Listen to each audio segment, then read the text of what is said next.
आलस आती है। अहम वैश्वानरो भूत्वा प्राणिनां देहमाश्रितः प्राणापान समायुक्तम पचान मन्यम चतुर्विधम। ये पान आन व्यान उदान समान निदान वो अपने अंदर बैठा है, वो खाता है। भगवान ने कहा मेरे उदर में कितने देवता लोग हैं, इनको ब्रजभूमि का दर्शन करा दो।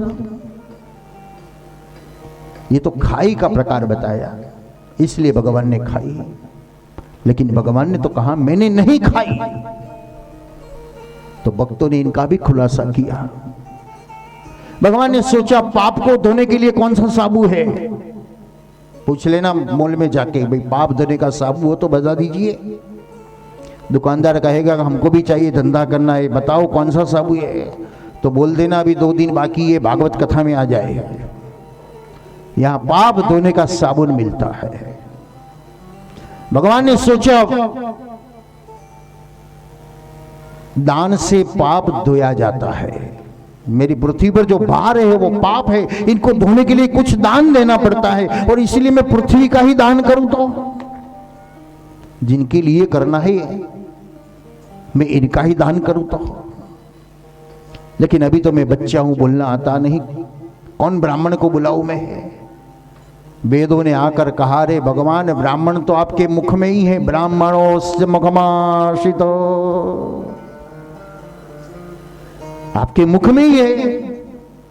तो भगवान ने एक क्षत्रिय के हाथ से पृथ्वी उठाई और अपने मुंह में रहे ब्राह्मण को दान दे दिया, जिनका आशीर्वाद से पृथ्वी का भार हल्का हो जाए। दोनों ही कारण बताया, खाई भी और नहीं भी खाई। यशोदा ने कहा बेटा अपना मुंह खोलिए। और जब यशोदा ने मुंह खोला तो सारे ब्रह्मांड का दर्शन कन्हैया के मुंह में दिखा गया। यशोदा मूर्छित हो गई, मुझे 2 कन्हैया दिखता है। दौड़ कर गई यशोदा नंद बाबा के पास, अरे बाबा मैंने आज कन्हैया के मुंह में कन्हैया को देखा, आप भी कन्हैया के मुंह में। नंद बाबा हंसने लगा, ये पागल हो गई है, आंख की कमजोरी आ गई इसलिए तुझे 2 दिखता है ना, कल दवाखाना में जाके इलाज करा देना, कन्हैया तो एक ही है। यशोदा ने कहा मुझे बार बार नहीं, एक ही बार दिखा है। नंद समझते नहीं, ईश्वर की जो अनुभूति होती है वो लोगों के पास जाकर आप कहोगे ना तो लोग आपको पागल कहेंगे, क्योंकि इनको अनुभव नहीं है। ये बात वहां ही कहा जाते हैं तो अच्छी है जो समझ सकते हैं, जो अनुभव कर सके है। भगवान ने सोचा मैं नंद को भी ऐसा अनुभव करा दूं। नंद बाबा भगवान शालिग्राम की सेवा कर रहा है, 4 पैर पर चलते चलते कन्हैया नंद बाबा के पास जाकर बैठ गया। भगवान शालिग्राम का जो रूप था वो अपने मुंह में रख दिया। नंद बाबा ने देखा मेरा भगवान कहां गया, लल्ला मुंह खोलिए। तो और जब भगवान ने मुंह खोला तो सारे ब्रह्मांड कन्हैया के मुंह में दिखने लगा। नंदन को याद आया यशोदा जो कह रही थी वो सत्य है। यशोदा मैंने भी ये देखा, मैंने भी ये देखा। यशोदा ने कहा कल मुझे क्या कहा था, मेरी आंख बिगड़ी, अब आपकी भी बिगड़ी, जाओ दवाखाने जाओ, दवाखाने जाओ। नंद यशोदा को कहते, यशोदा नंद को कहते, भगवान हंसते हैं। एक बार भगवान आंगन में गए, छोटे छोटे बछड़े घूम रहे थे, बछड़े को गले से पकड़ लिया। बछड़े को पकड़ने के बाद बछड़े बोलने लगे, चिल्लाने लगे, माँ माँ माँ माँ। और बछड़े को बोलते देखकर कन्हैया भी बोलने लगा माँ माँ माँ। ये माँ शब्द की उत्पत्ति कहां से हुई? अपने जो बेटा कहते वो वत्स शब्द की उत्पत्ति भी कहां से हुई? ये गाय में से ही बेटा भी हमको मिला और माँ भी हमको मिली। वो दोनों देने वाली कौन है? वो गौ है, इसलिए गौ माता है। हम सब माँ अम्मा अम्मी जो जो शब्द बोलते हैं वो सबका सबसे पहला बीज कौन है? वो बच्चा बोलता है माँ माँ माँ। वो माँ सिखाने वाली वही है। गौआ दौड़कर चली आई, एक यशोदा भी चली आई, मेरा बच्चा कैसे आपके साथ खेलता है। भगवान चलने की शुरुआत की। कौन सी बाबा गाड़ी थी कन्हैया के पास?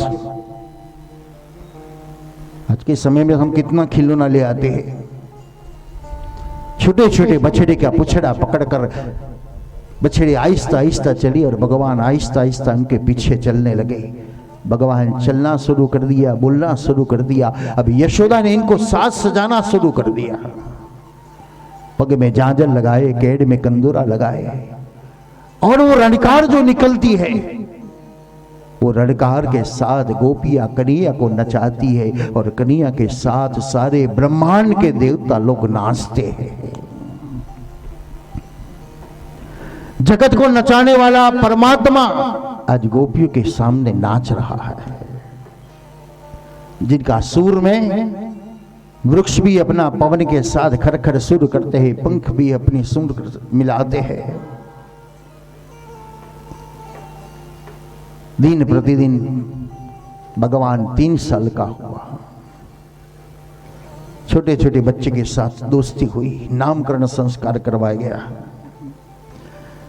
गुरुपदेशम विना नंदस्य भगवत प्राप्ति माम प्रथा। गर्गाचार्य ने सोचा जो परमात्मा है इनका भविष्य मैं क्या बताऊं, लेकिन मैं नहीं बताऊंगा तो लोगों को पता कैसे चलेंगे कि ये परमात्मा है। और इसलिए एक नाम बता दिया, वासुदेव। यशोदा ने पूछा वासुदेव क्यों नाम रखते हो? अरे एक बार वो वसुदेव के वहां जब पैदा हुआ था ने, नहीं ये तो मेरा है। नंद बाबा ने कहा ये यशोदा को अच्छा नहीं लगा। नहीं, उनका तो अनुयुगम, वो बहुत बार बार जन्म हुआ है, इसलिए एक बार वसुदेव के वहां पैदा हुआ वो होगा, वो पैदा हुआ होगा।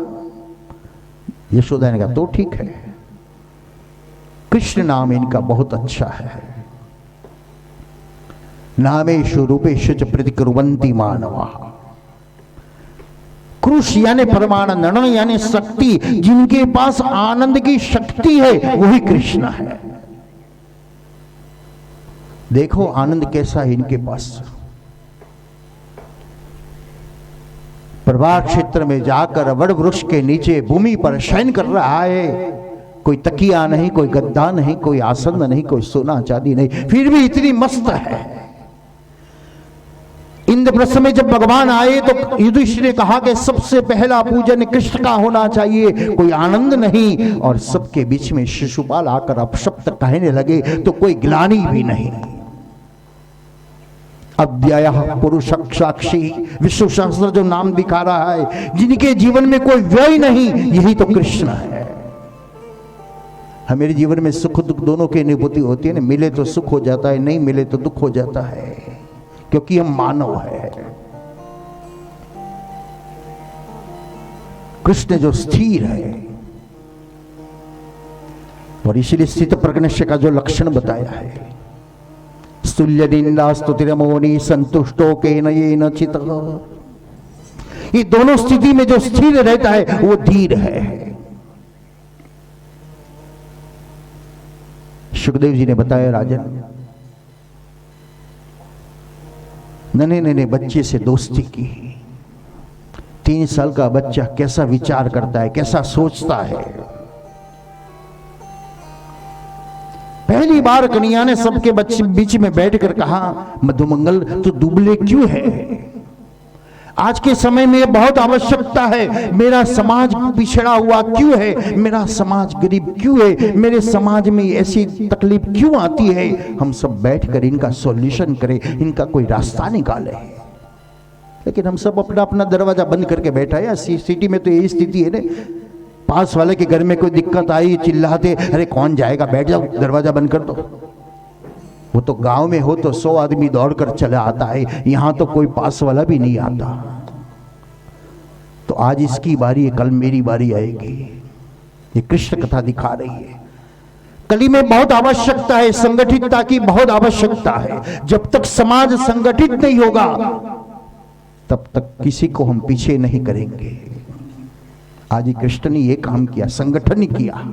नन्हे बच्चों का, बालक ने बताया मैं गरीब हूं क्योंकि मेरे पास गौवा नहीं है। गौवा नहीं होती तो दूध दही मक्खन नहीं मिलेगा, और मैं कैसे आपका जैसा हो सकूंगा। कृष्ण को दुख हुआ, कोई बात नहीं, तेरे पास नहीं है तो मेरे पास बहुत है, तू मेरे घर कर आकर खा जा और मेरा जैसा हो जा। ये दान कृष्ण का सोच ही है। हम किसी को देते हैं ना तो हेल्प करते हैं। समाज में ऐसे कैसे रिवाज है, आप अपनी बेटा बेटी की शादी में लाखों रुपया खर्च करते लेकिन लोग चांदला देते, क्यों? आवश्यकता है इनकी, लेकिन आपके लिए आवश्यकता नहीं है। लेकिन ऐसा कितना परिवार होगा वो सोच रहा होगा कि चांदला आएगा, उनमें से करियाना का खर्च निकलेंगे और खर्चा निकल जाएगा, थोड़ी हेल्प हो जाएगी। हम किसी के पास मांगते नहीं कि हमको 500 रुपया लो, 1000 रुपया लो, लेकिन हम व्यवहार के माध्यम से इनके वहां चढ़ावा करने जाते हैं तो वो इकट्ठा होकर इनका काम निकल जाता है। ये भी कृष्ण का ही सोच है। लोगों को हेल्प कीजिए और उनका कार्य परिपूर्ण करवा दीजिए। 3 साल का कन्हैया ने कहा, आपके घर में नहीं है तो मेरे घर में आकर खा जाइए और मेरे जैसे हो जाइए। बालक ने कहा, मां से तो पूछ, तू तो कह रहा है लेकिन तेरी यशोदा हम सब आएंगे तो रोज। कन्हैया ने सोचा ये बात भी सही है, हमें एक आदमी बनकर नहीं कर सकते। अरुण भाई को एक को कथा करनी हो तो 2-3 लाख रुपया खर्चा हो जाता, तब ये कथा होती। लेकिन लोगों के सहयोग से और ट्रस्ट का पूर्ण सपोर्ट मिला कि आप कीजिए, तो इतनी सुंदर कथा हो गई। क्योंकि सबका सहयोग से होता है। एक व्यक्ति भी करा सकते, नहीं कर सकते ऐसे नहीं है, लेकिन वो एक ही आदमी को निकालना पड़ता है। लेकिन सभी का सहयोग, यहां किसी को टेंशन नहीं है। और टेंशन तो इतना नहीं है कि शास्त्री जी को क्या देंगे, उनका भी टेंशन नहीं है, क्योंकि मेरा भी सहयोग इसमें है।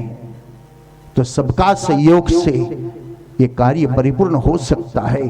तो कन्हैया ने भी यही सोच बताई कि हम अकेले नहीं कर सकते, तो एक मंडल बनाकर समाज को सुखी करने की सोचे। तो मैं अकेला कहूं कि मैं 300 गौवाओं को रखता हूं, ये गलत बात है। मेरी ताकत नहीं है कि 300 गौवाओं को खाना खिला सकूं, बुढ़े को रख सकूं, बच्चे की स्कूल चला सकूं, लेकिन मेरे पास पूरे समाज का सहयोग है। यहां मैं कथा कर रहा हूं लेकिन लोगों का मैसेज आता ही रहता है, मेरी तरफ से ये सेवा करना, मेरी तरफ से ये सेवा करना। तो ये सहयोग है तो सेवा होती है, बाकी एक आदमी की ताकत नहीं है। भगवान ने भी यही काम किया, एक मंडल बना दिया, उनका नाम रखा बाल गोपाल चौर्य विद्या प्रचार मंडल। ये नाम रखना है किसी को, पुलिस स्टेशन वाला तुरंत आएंगे, चलो भाई बैठ जाओ, ऐसा सिखा दो यहां। भगवान ने कहा अपना नाम ऐसा है, हम तो नई सोच वाले हैं, नई क्रांति वाले हैं, कोई हमारी डुप्लीकेट कॉपी नहीं कर सके। कृष्ण के समय में भी एक दूसरा कृष्ण खड़ा हुआ था, वो पौंड्रिक कृष्ण, उनने नाम लिखा। कृष्ण को चतुर्भुज था तो उनने सोचा मेरा भी 4 हाथ हो जाए, 2 डुप्लीकेट ला दूं। और लोगों को पास जाकर कहने लगे हमेरा पौंड्रिक भगवान है, पौंड्रिक भगवान है। लेकिन पौंड्रिक मर गया, कृष्ण अमर हो गया। डुप्लीकेट नहीं चलता है। श्रीमद् भागवत ग्वाल मंडल की रचना की। कन्हैया ने कहा मैं प्रमुख बनता हूं। यह भी बहुत सोचने वाली बात है। मोरपीछ धारण किया। मोरपीछ का कोई वजन नहीं है, कोई भार नहीं आता है। तो सत्ता होनी चाहिए लेकिन सत्ता का भार नहीं होना चाहिए। और मोरपीछ जितना सुंदर है इतना वैवट भी इतना सुंदर होना चाहिए। क्योंकि धर्म कम लोग पथरा बहु वार्ता हो, लालो लाभ वगर दौड़तो नहीं, कई मलई हशे छे। નથી ખાનારો પોતાનું મૂકીને કામ કરનારો હોય પણ તોય લોકોની નજર તો એમાં જ હોય કંઈક માલ મળતો હશે, કારણ એની વૃદ્ધિ માલમાં છે એટલે એને બધું જ દેખાય, બધા આવું જ કરતા હશે। બધા એવા નથી, સમાજમાં છે એવા પોતાના મૂકીને સેવા કરવાવાળા છે, ભોગ આપીને પણ સેવા કરવાવાળા છે। કન્યાએ કીધું એક કામ કરો, હું મોરપીછ ધારણ કરું છું, તમારે બધાએ કામ કરવાનું। કઈ ગોપીએ વલણું કર્યું, ક્યારે ઘેર આવે છે ને ક્યારે બહાર જાય છે એનું ધ્યાન રાખવાનું। બસ સારા કામમાં વિલંબ ન હોય. અરુણભાઈનો વિચાર સારો હતો કે મહાદેવના ઓટલે બેઠા બેઠા 5-7 મિત્રોને વાત કરી અને બધાએ સ્વીકારી લીધું. એમ કૃષ્ણએ કીધું કે જેના ઘરમાં માખણ વલ્યું કોના ઘરમાં, અને બાળકો ટપોટપ કહેવા લાગે લાલા મારે ઘેર બોલાવ્યું, મારે ઘેર બોલાવ્યું. અને તુરંત કીધું કરો તારે શરૂઆતથી તારે. मटका फोड़ लीला ये भी एक क्रांतिकारी सोच है. संग्रह वृत्ति का नाश, जिनके पास नहीं है इनको कुछ दीजिए, इनको कुछ दीजिए. हिंदुस्तान गरीब નથી. સમૃદ્ધમાં સમૃદ્ધ દેશ હોય હિન્દુસ્તાન છે, પણ હિન્દુસ્તાન છુપાવીને મૂકી રાખ્યું છે બધું, એટલે સમાજ ગરીબ દેખાય છે. આજે એક સરસ રાજસ્થાનની એક ફેસબુક પર પણ મેં એક સ્પીચ સાંભળી કે રાજસ્થાનની અંદર જેટલા રાજ્યો છે એના કરતાં વધારે 2600 ગૌશાળા છે.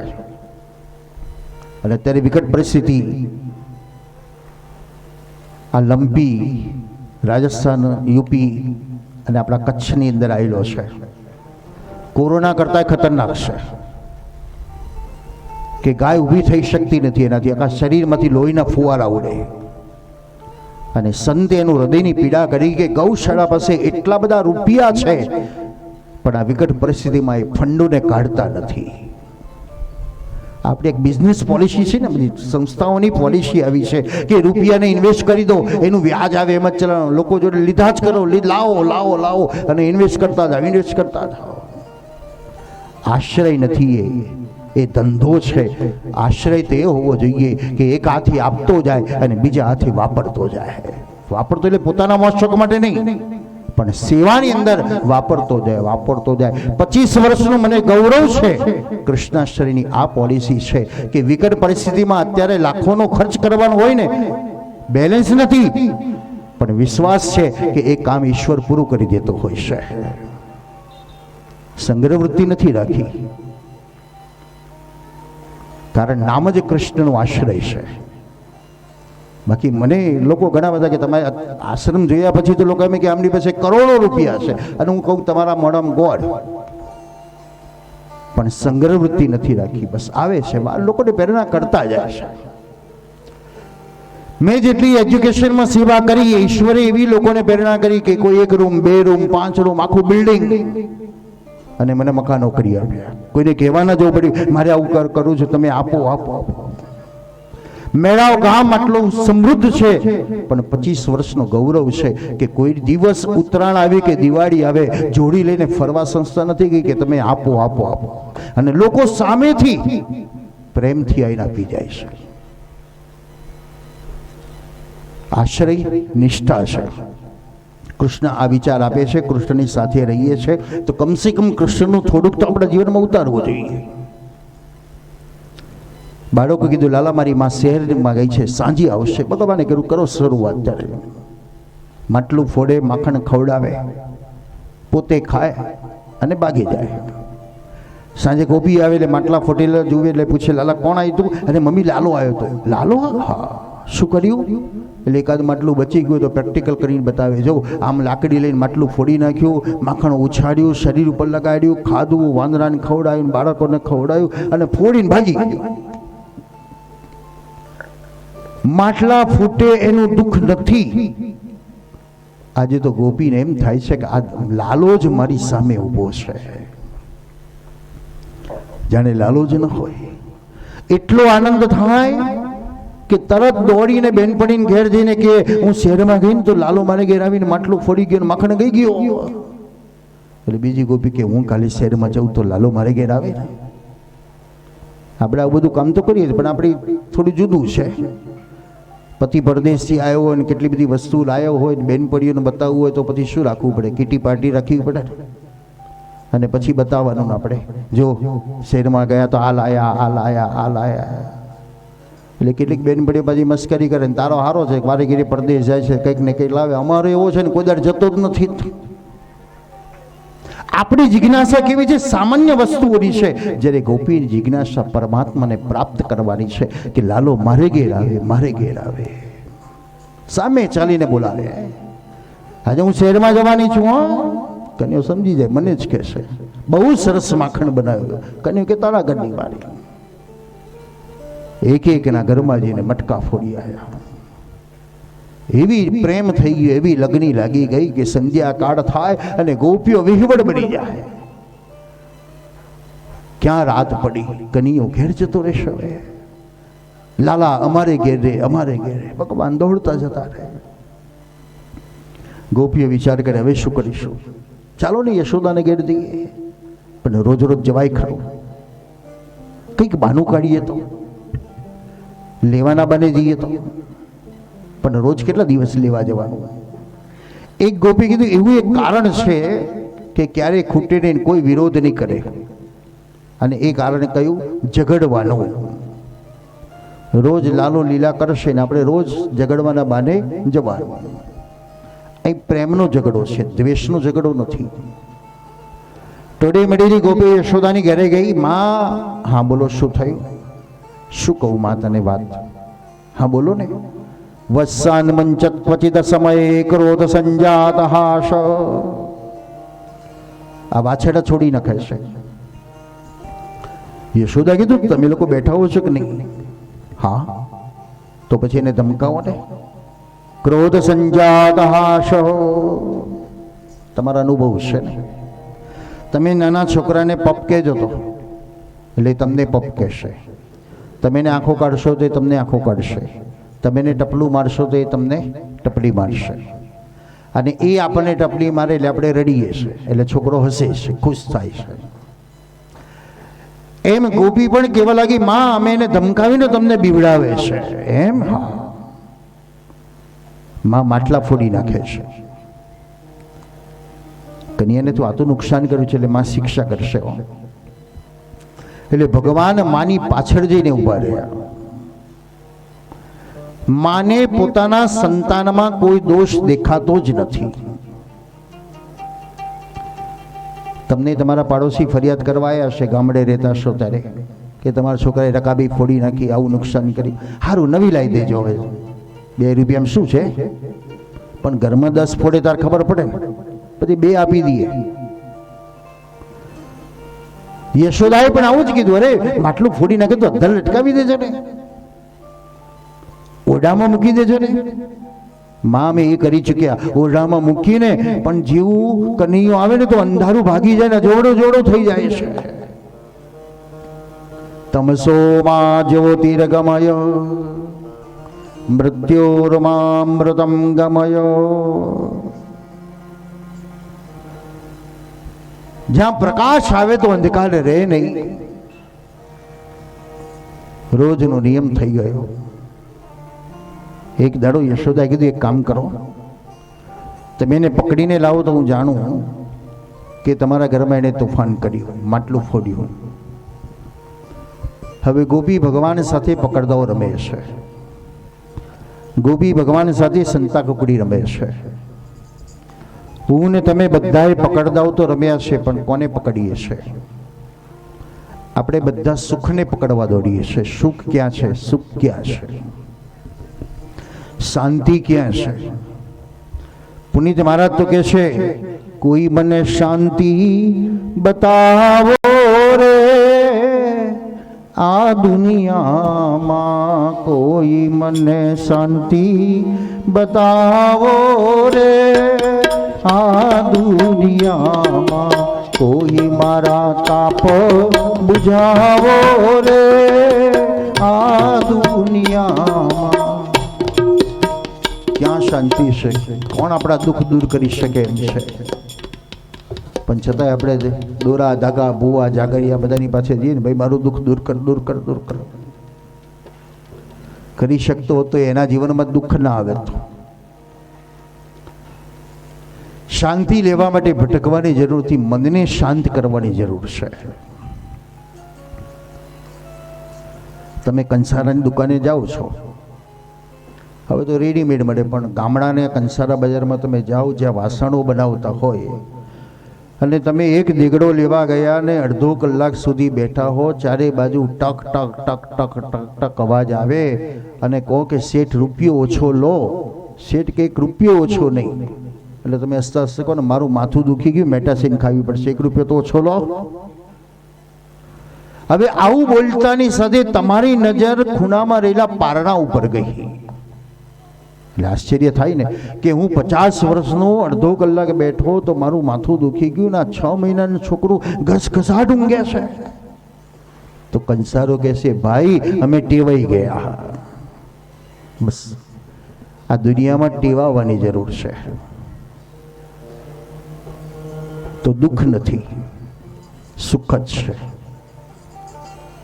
પ્રભુએ બાળી લીલાઓ કરી. ગોપીઓ ફરિયાદ લઈને જાય, પકડદાવ રમે છે પણ કોને પકડે? કૃષ્ણને પકડવા દોડે છે. આખી દુનિયામાંથી કૃષ્ણને કેટલા જણાએ પકડ્યા? આખી દુનિયા દોડે છે. 125 કરોડ તો આપણા અહીંના, અને આખા વર્લ્ડના જુઓ તો કેટલા બધા થાય. પણ દરેક રાજ્યમાંથી 5, 10, 15 જણા હશે ભક્તો જે થઈ ગયા. મીરા, નરસિંહ, કબીર, તુકારામ, એકનાથ, ગોરા, કુપાળ, રોહિદાસ, ચમાર, બસ આટલા જ લોકો જ ભગવાનને પકડ્યા. ભક્તોએ જ પકડી શકે. બાકી બધા સુખને પકડવા ગયા તો સુખ હાથમાંથી જતું રહ્યું. મુલ્લા નસરુદ્દીન જેવી આપણે બધાના જીવનની વ્યથાઓ છે. મુલ્લા નસરુદ્દીનને માએ કીધું બેટા લાકડાના વાસણો હતા એ જમાનામાં, અને આગળ પાછળ ખાડા હોય વાડકા, કીધું કે આમાં તેલ લઈ આય અને આમાં ઘી લઈ આય. દુકાનમાં જઈને કહેવા લાગ્યો ભાઈ મને આમાં ઘી હાલ. ઘી લઈને તેલ વાળા પાસે જઈને કે ઊંધું વાળીને કે મને આમાં તેલ હાલ. તેલ લઈને ઘેર આવે અને માને કે માં તેલ, અને ઊંધું વાળીને કે ઘી. તો ઘી પણ ગયું અને તેલ પણ ગયું. શું મળ્યું આપણને? અફસોસ એટલે થાય છે મૃત્યુના સમયે શું કરવા આવ્યો તો અને શું કરીને ગતો રહ્યો. અફસોસ ત્યારે થાય છે. સત્તા હતી ત્યારે કશું જ ન કર્યું, પણ જતી રહે પછી અફસોસ થાય ને થોડા સારા કામ કરી લીધા હોત તો. ભગવાન લીલા કરે છે, ગોપીઓ ફરિયાદો કરે છે. એક ગોપી કીધું હું લાલાને પકડી સાજે. એટલે ભગવાન દોડતા દોડતા ઓરડામાં જતા રહ્યા, અને ઓરડામાં ગયા એટલે ગોપીને થયું કે શરીર મારું ભારે છે, કે લાલો પકડાયો નથી તો લાઈને દરવાજો બંધ કરી દઉં તો. અને ગઈ યશોદાને બોલાવવા. ભગવાન જારિયા ઉપર ચડીને જુએ છે, ગોપીનો દીકરો બહાર રમે છે. અહીંયા એક વસ્તુ આપું તને. હા શું છે? તું બારણું ખોલ પછી બતાવું તને. જારિયા પર ચડી જાય એટલે બતાવું. જેવો દીકરો જારિયા પર ચડવા જાય ને કનીઓ દોડ મૂકીને બારણું બંધ કરીને ભાગી જાય ને જતા જતા કે હમણાં તારી માઈને બતાવે છે. ગોપી યશોદાનો હાથ પકડીને લાવી, મેં લાલાને પૂર્યો, મેં લાલાને પૂર્યો. જેવો દરવાજો ખુલે તો રડતો દીકરો ગોપીને વળગી પડે. યશોદા કે મારો કે તારો? ગોપીને દુઃખ નથી, કારણ કૃષ્ણમાં પ્રેમ છે. મને મારા દીકરામાં લાલો દેખાયો. બા મને લાલો દેખો ને એટલે મને એમ કે તમારો દીકરો છે, પણ આ તો મારો જ હતો. ભૂલ કરી, ભૂલ સ્વીકારી અને ભૂલને જાહેર કરો. આવા કેટલા છે? ભૂલ કરનારા તો આપણે બધા જ છીએ, સ્વીકારવામાં તો આપણો નંબર આવે જ નહીં, અને જાહેર તો ક્યારેય કરીએ જ નહીં. જ્યાં ત્યાં જાહેર પણ ન કરવો. જાહેર કરો તો ભગવાનને જઈને કહી દો ખાનગીમાં. દુનિયાને કહેવાની જરૂર નથી કે મેં આટલા પાપ કર્યા છે. એ તો તોરલ જસનને કહે ને, પાપ તારું પડકાર જાડે જા, ધર્મ તારો સંભાળજે, તારી બેલડીને ડૂબવા નહીં દઉં. એમ તોરલ કે છે. પુકારી નાખ તારો પાપ. ભગવાનને જઈને કહી દો. દુબો ભરાય ને, અને જો દુબો ન કાઢો ને તો ગાંડો કરી નાખે આપણને. એટલે કાઢવો પડે. બધા આપણા વડીલો કે રડી લેવા દો, રડી લેવા દો. ડોક્ટર પણ છોકરું ન રડે તો ટપલા મારીને રડાવે. રડાવો એને કે એના સ્નાયુ બધા ખુલ્લા થઈ જાય. એમ ભક્તો પણ કહેશે કે ભગવાનની સામે જઈને પુકારી દો. ગોપી બહાર જઈને કહી દે. બીજી ગોપી વિચારે કે આપણે આવી ભૂલ નથી કરવી, હું એને બાંધી દઉં તો